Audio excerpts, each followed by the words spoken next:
Good evening. What's going on, everybody? Welcome back to a brand new Pro Wrestling Talk video brought to you by Blitzball Champ Gaming here on the U to the Tube. I'm your host, Blitzball Champ Jason Ingram. So, I finally got around to watching New Japan Pro Wrestling's Royal Quest III that happened just this past weekend. So, I wanted to get on here and give my review of it. It took a couple of days before it finally became available on NJPW World. I know it was originally first on Rev Pro streaming service, but just had to be a little bit patient. But once it became available on NJPW World, I was able to finally watch it. And I have to say, it was very enjoyable. Very enjoyable. So, let's go ahead and get right into the review. So, New Japan Pro Wrestling's Royal Quest III took place this past Saturday, October 14th. This was at the Copper Box Arena in London, England. So, and like I said, this was their third Royal Quest show. And, you know, New Japan Pro Wrestling has done pretty decent with visits to the UK or to Europe in general, you know what I mean? So it's good to see them get a chance to return to the UK and do a show or two, which I'm sure there will probably be more in the future, maybe even before the end of this year. I don't know. We'll see. But it's good to see them back. It's definitely good to see them back in the UK. Very, very good. Very good. Okay. Let's go ahead and get started with our first match. Alrighty. Started off Royal Quest III with a singles match. We had Robbie X versus Taiji Ishimori. Bone Soldier Taiji Ishimori. I have to say, for this being the opening match, this was a solid match. And I have to say, Robbie X looked really cool, especially with the high flying and just like a very good clash between these two junior heavyweights. And I have to say, I was very impressed. For this to be the opening match between these two and the performance that they delivered was pretty cool. And it wasn't that long ago that Taiji Ishimori returned to New Japan Pro Wrestling from injury. So, really good to see him back. And, you know, they really got Taiji Ishimori back in the ring and going strong. And this match definitely was no disappointment. It was back and forth, and Robbie X got in a good amount of offense, but when it was all said and done, the Bone Soldier, Taiji Ishimori, would be a little too much for Robbie X. Was able to eventually put him away with a bloody cross, and then pinned him for the 1, 2, 3. And Taiji Ishimori, with a beautiful comeback to the ring, to pick up a victory. And like I said, he's going to get his chance more building up towards Hiromu Takahashi. He's going to have a shot at the IWGP Junior Heavyweight Championship very soon. So definitely something to keep an eye out for. But good to see Taiji Ishimori back in the ring doing what he does best. So very happy. Very happy to see him back. All right, let's go ahead and go into our next match. All right, got ourselves another singles match. This time we had just 5 guys. What am I talking about? Strong Style. My mistake. Strong Style. El Desperado, one-on-one with Trent Seven. Good to see Trent Seven in a New Japan Pro Wrestling ring, even in the UK. Really good to see him. Of course, you know, Trent Seven, one half of Mustache Mountain formerly, and, you know, 1/3 of British Strong Style. Definitely came into this match as a heel. And like I said, it's always good to see Trent Seven. I loved his work in not only what little bit he did in AEW, but also, back in NXT UK. So, and I definitely like Mustache Mountain with him and Tyler Bate. They were an excellent tag team. And even with British Strong Style with him, Tyler Bate, and Butch/Pete Dunne. So, it's just good to see Trent Seven showcase some more in singles action. And, he had quite a formidable opponent in El Desperado. And I have to say, this was a pretty solid match. Definitely an interesting clash of styles here between the two. I definitely felt like it would have been nice if the match was a little bit longer. Just a little bit longer. But I enjoyed it for what it was. I really did. Because like I said, I like both competitors. I really do. But I wish it could have gone maybe about 12, 13 minutes. Then I would have been I would have been more happy.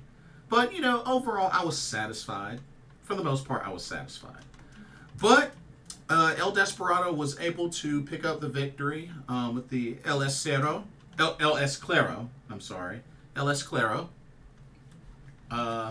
the 1-2-3.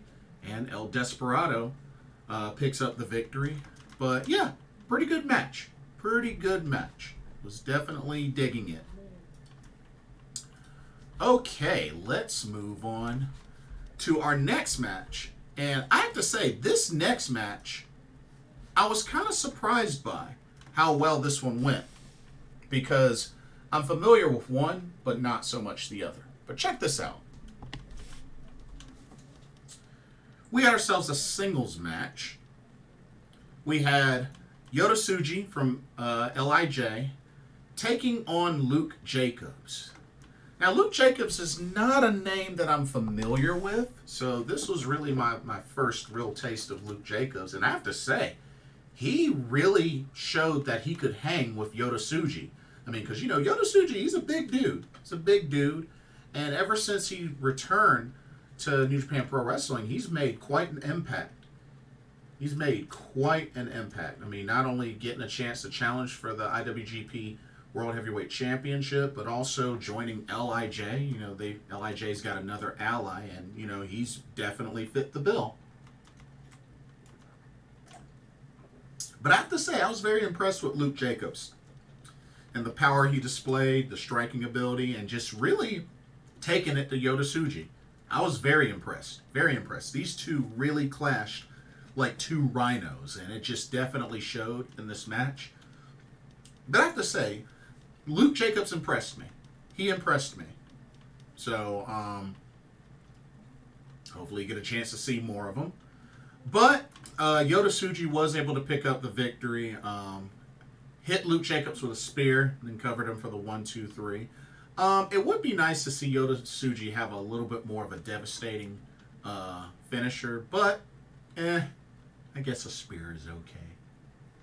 But yeah, I enjoyed this match. This match was pretty good. Definitely enjoyed it.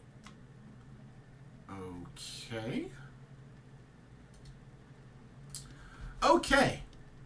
Now, let's get into the first of our championship matches. We had a few title matches. Not a whole lot, but we had a few title matches. So let's go ahead and get into a title match, shall we? All right. Okay. We had the IWGP Junior Heavyweight Tag Team Championships on the line. As the champions, Bullet Club War Dogs, which are Clark Connors and Drilla Moloney, defending against the team of Leon Slater and Cameron Khai. Now, Cameron Khai, the name sounded familiar, but he didn't really ring a bell at first. But I have to say, this match, I definitely like what he can do in the ring. And Leon Slater, definitely a very familiar name, especially known for that Swanton 450, which is really cool, that he can get the kind of air to do all that. But I have to say, this was a very solid tag team title match. And like I said, Bullet Club War Dogs have been on a roll. I really like this combination of Clark Connors and Drilla Moloney. Like, it's been working. These two are fierce. I mean, the epitome of true heels. you know, not just, you know, being part of the Bullet Club, but just really showing like the ruthless aggression, just their heel-like ways, just the nastiness. Like, I love what they bring just as heels. And with them being tagged, you know, teamed up together, chemistry is definitely shining with this team. And I could see these two on a good title run. I kid you not. I could definitely see it. But Cameron Khai and Leon Slater definitely gave them a run for their money in this match, for sure. Definitely a lot of high-flying action and really kept Drilla, Moloney, and Clark Connors on their feet. But when it was all said and done, Bullet Club War Dogs continued to show why they are the champs. And even though Slater and Khai put up a good fight, it was a full clip that put away Cameron Khai. Clark Connors made the pin for the 1-2-3. And Bullet Club War Dogs, Clark Connors, Drilla, Moloney are still your IWGP Junior Heavyweight Tag Team Champions. And like I said, they got a good amount of momentum as they get ready to go into the Super Junior Tag League that's coming up, getting ready to start this upcoming weekend. But they're going into it, still the champs with a lot of momentum. So keep an eye on them. Definitely keep an eye on them. I expect them to really do some damage in this upcoming tournament. Alrighty, let's move on to our next match. I had it up. Ah, here we go. Get the graphic. Okay, check it out. Okay, we bust out a trios match. Trio / 6-man tag, whatever you want to call them. But we have the team of the Guerillas of Destiny, made up of Tama, Tanga, Tangaloa, and El Phantasmo. And they took on the Bullet Club War Dogs, or just Bullet Club, of Alex Coughlin, Gabe Kidd, and the leader, David Finlay. For the most part, this was a pretty decent trios match. I know there's quite a lot of history, a lot of animosity between these two teams. And you know what? I felt like the rivalry between, you know, these guys have been pretty good, pretty heated. And I really like the direction that it's been going. But overall, a good solid match.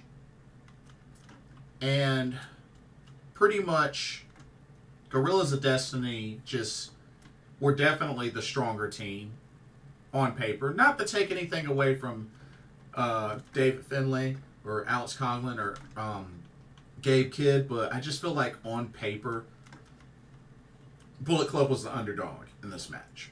But it was still a pretty good match. Tangaloa was able to get the pin on, which this was huge. He actually pinned David Finlay. He hit him with the ape stuff, and pinned him 1-2-3. So that's pretty big. That's pretty big for Tangaloa. Him pinning the leader, David Finlay. Like, I did not expect that, to be honest with you. But hey, that's big. That's really big for Guerillas of Destiny. And, you know, they've really come together, especially ELP has fit nicely with them. And, of course, remember, ELP and Hikuleo are the current NJPW Strong Tag Team champs. So things seem to be working out pretty well for Guerillas of Destiny. And, of course, Tama Tonga is the current never open weight champion. So, you know, they've been doing their thing. Okay, before we go into our next match, here's a quick word on the sponsor for this video, Game Beauty. Check them out. as you continue to enjoy content here at Blitzball Champ Gaming, be sure you take a moment to check out Game Beauty. Beauty inspired by gaming. Game Beauty brings to you video game related makeup and cosmetic products.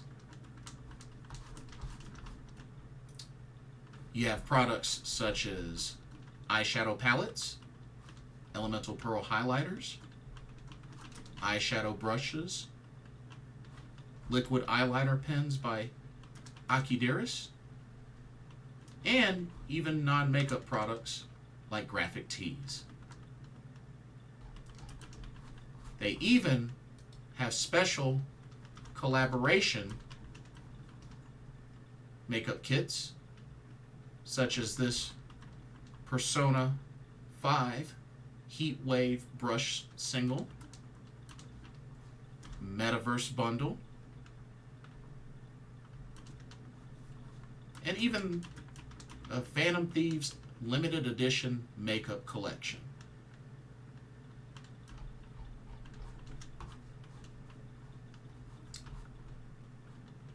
Also remember that Game Beauty provides international shipping of $60 or more. And if you use the promo code BlitzballChamp, all in caps, you can get 10% off of your order. So be sure to use that to your advantage.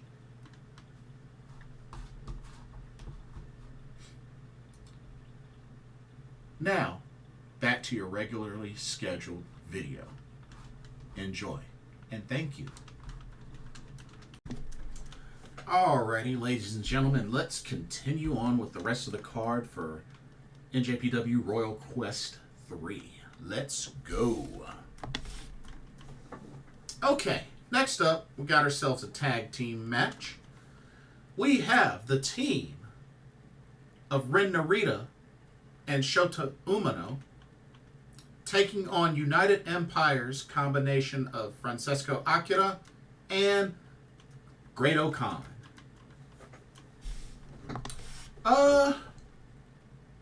It's been quite interesting seeing kind of the rivalry between Ren Narita and Shota Umino come to this.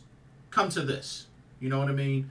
Because remember, Strong Style, you know, had that best of 7 series with Shota Umino and a couple of others, and you know, Ren Narita, Shota Umino have, you know, pretty much gained kind of a newfound respect for each other.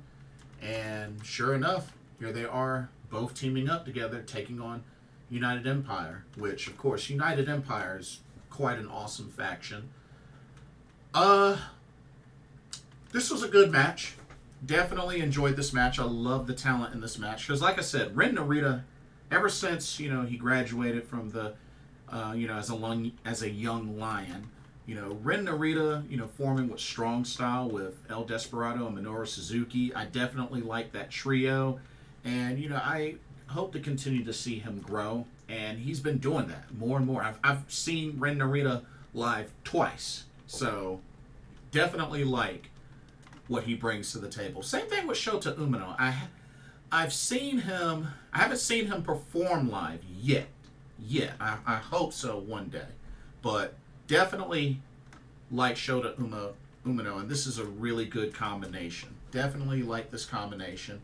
And it ended up proving to really work out in the end, because Shota Umino was able to pick up the victory for his team, hitting Francesco Akira with the Death Rider, and then pinning him for the 1-2-3 as Ren Narita was holding back Great-O-Khan. And yeah, Ren Narita and Shota Umino are your winners in this tag team match. Definitely, I can dig it. I can definitely dig it. I definitely like what they did there. Just with this combo. Overall, with this combo, I really think it's gonna do some stuff. I really think it's gonna do some stuff. And, you know, we'll just have to see what happens.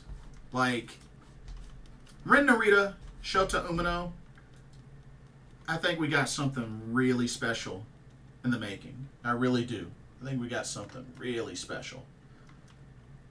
But we'll see what happens. We'll definitely see what happens. I would have loved to have seen them in the tournament, but it is what it is. It is what it is. But anyway, let's... One second. I lost my spot. Okay, there we go. All right, let's go into our next match. Still more tag team action. Let's see. Let me pull the graphic back. Ah, here we go. All right, next match. All right, more tag team action.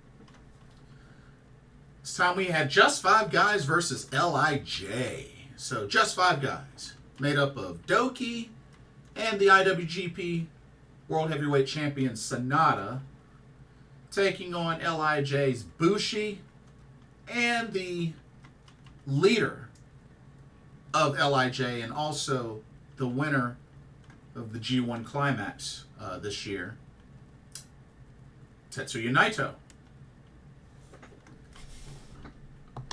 Now, this match, I felt like this match could have been a lot more intense for what it was. I mean, the match didn't even go 10 minutes long, which, I mean,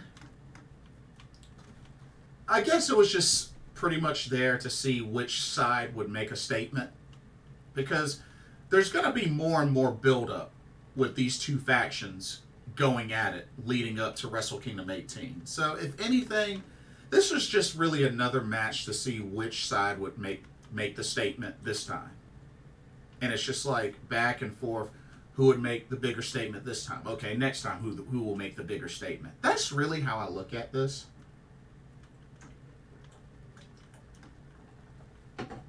It was pretty messed up that Naito kind of spat in Sanada's face during the match, but it is what it is. I mean, after all, they are not partners anymore.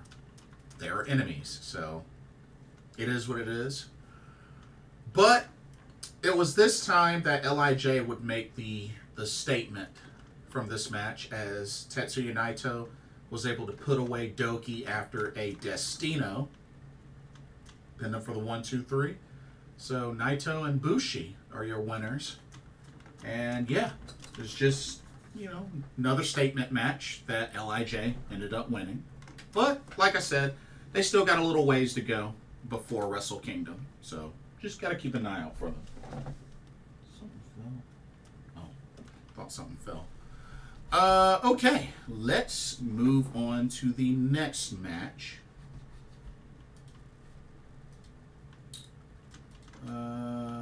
Oh, here we go. All right, back to trios action.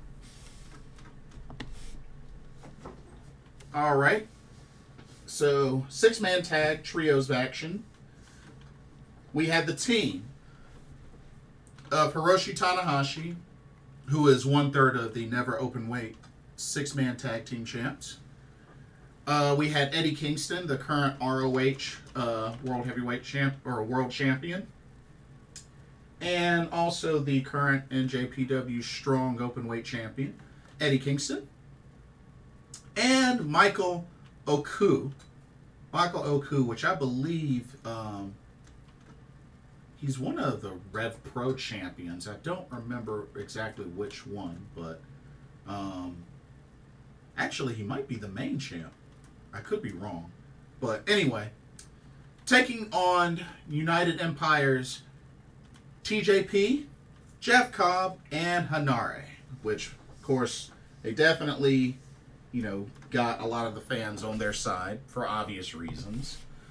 But overall, this was a pretty entertaining match. I definitely liked what I saw from Michael Oku, and also, you know, just everybody in United Empire. Like I said, it's a faction that I definitely like a lot. And you know, it's always good to see Eddie Kingston. You know, Eddie Kingston's been on a roll, so it's always good to see him. Glad he was able to make the trip. But overall, pretty solid match. But as I thought that United Empire was going to get the last laugh, that was not the case. As Michael Oku was able to get the pin on TJP, pinned him with the 3-quarter Nelson. And yeah, the team of Hiroshi Tanahashi, Eddie Kingston, and Michael Oku pick up the, many may say, kind of an upset victory over United Empire.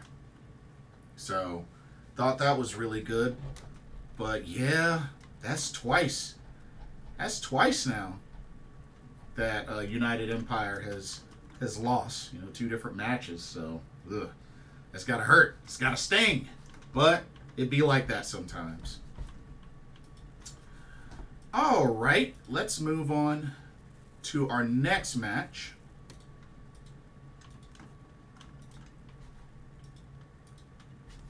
And you best believe this was a hard-hitting match as expected.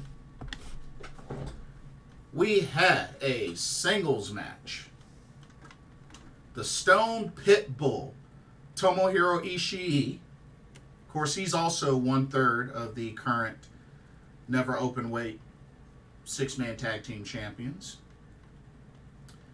Taking on LIJ's Shingo Takagi.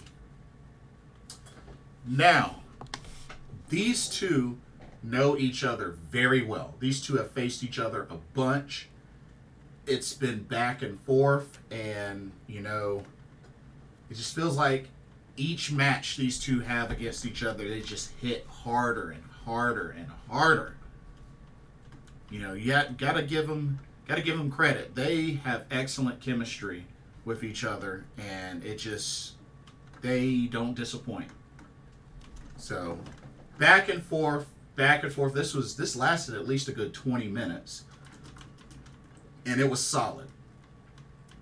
But Shingo Takagi would get the last laugh as he was eventually able to put away the Stone Pitbull with a last of the Dragons for the 1, 2, 3. Shingo Takagi is your winner. And afterwards, Tanga came out, had a little chat in the ring with Shingo, and it looks like we may be on our way to a Never Openweight championship match with Tanga defending the title against Shingo Takagi. Hey, I love it. I love it. I'm looking forward to that. That should be really good. That should be really good. Okay, and then our main event of NJPW Royal Quest III came down to the IWGP US or UK Heavyweight Championship. As the champion, the Billy Goat, the leader of United Empire, Will Ospreay, the aerial assassin, taking on the submission genius of TMDK, the current NJPW World Television Champion, the current and who's the first still in his reign, Zack Sabre Jr. Now, it wasn't too long ago that Zack Sabre Jr. had a phenomenal match with the American Dragon Bryan Danielson. And now we have Will Ospreay trying his luck against Zack Sabre Jr., which these two have quite the rivalry, which I believe stemmed back to 2014. A lot of history between these two. And it all came out in this match. And it's quite a clash of styles. I mean, Will Ospreay, the high flyer striker, Zack Sabre Jr., the submission specialist and, striker. And I tell you, they just traded all sorts of offense back and forth, back and forth. Like, both of these wrestlers are just phenomenal in the ring. And you can definitely see why they are two of the best in the world. And they definitely did not hold anything back. It really could have gone either way. But Will Ospreay, the Billy Goat, the aerial assassin, would not be denied, as he was able to put away Zack Sabre Jr. with a Stormbreaker. Then pinned him for the 1-2-3, and Will Ospreay, still your IWGP UK champion, UK heavyweight champion. So, congratulations, Will Ospreay, a big victory in the main event of Royal Quest III. And we got to see Shota Umino come out to the ring to be there with Will Ospreay. And it looks like Shota Umino will be next in line to challenge for that title. And that should be really good. That should be really good. So, I'm definitely looking forward to that match. Because, like I said, Shota Umino's been really great in the ring. But, yeah, that concludes NJPW Royal Quest III. Overall, solid show. Definitely a solid show. And now, one second. Now that that's over, it's now full speed ahead for the Super Junior Tag League, all the way up to Power Struggle, which is where the finals will be. So, yeah. Stay tuned, because I'm actually, in my next video, I'm going to go over the teams. So the teams have been finalized for the Super Junior Tag League, and I'm going to go over the teams and kind of give my overall previews of each team and talk about who I think will win. So, should be good. Keep an eye out for that. But, that'll do it for this video. Don't forget to check out Game Beauty. And don't forget to like, comment, subscribe, hit that notification bell. And let me know what your thoughts on Royal Quest III. Did you enjoy the show? What did you think of the card? What did you think of the matches? What did you think of the outcome? Like I said, weren't a whole lot of title matches. There were only 2. But still, good, solid show. Pardon me. Thank y'all so much for watching. Hope y'all enjoyed the video. For another Pro Wrestling Talk, brought to you by Blitzball Champ Gaming here on the U to the Tube. My name is Blitzball Champ Jason Ingram. Hope everybody has a blessed evening, and I will see y'all in the next video. Later.